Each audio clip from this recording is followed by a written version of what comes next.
Hey guys, welcome to my channel.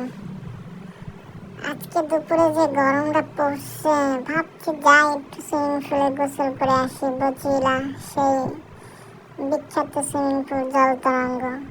কিছু ভেবে না চিন্তা করে বাসা থেকে বেরিয়ে পড়লাম ভ্যান নিয়ে, তারপরে সরাসরি চলে গেলাম বচিলা সেই সুইমিং পুলে জল তরঙ্গে। ভাই রে ভাই, আজকে যে গরম পড়ছে এতে মনে হচ্ছে সুইমিং পুলে গোসল না করলে শরীর আর ঠান্ডা হবে না। যাই হোক, ভ্যান থেকে নেমে একটা আনে পোজ দিলাম, তারপরে টিকিট কেটে সুইমিং পুলে চলে আসলাম। শান্তি!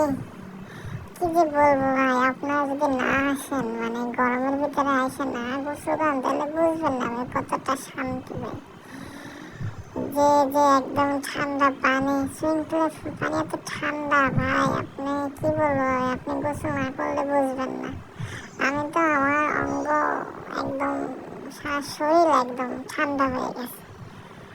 আপনারাও চাইলে আসতে পারেন এই গরমের ভিতরে একটু স্বস্তি পাওয়ার জন্য। আমিও ভাবলাম যাই, ভাবছি কেউ আসবে না, আমি তো একটা পাগল গরমের ভিতরে সুইমিং পুলে গরমের পানির ভিতরে গোসল করবে, কিন্তু না, আমার মধ্যে হাজারো পাগল আছে সেম, যারা দেখি সুইমিং পুলে সাঁতার কাটতেছে, গোসল করতেছে, ভালোই আনন্দ। যাই হোক গাইস, বাই, টাটা, ভালো থাকবেন, আজকে এই পর্যন্তই শেষ।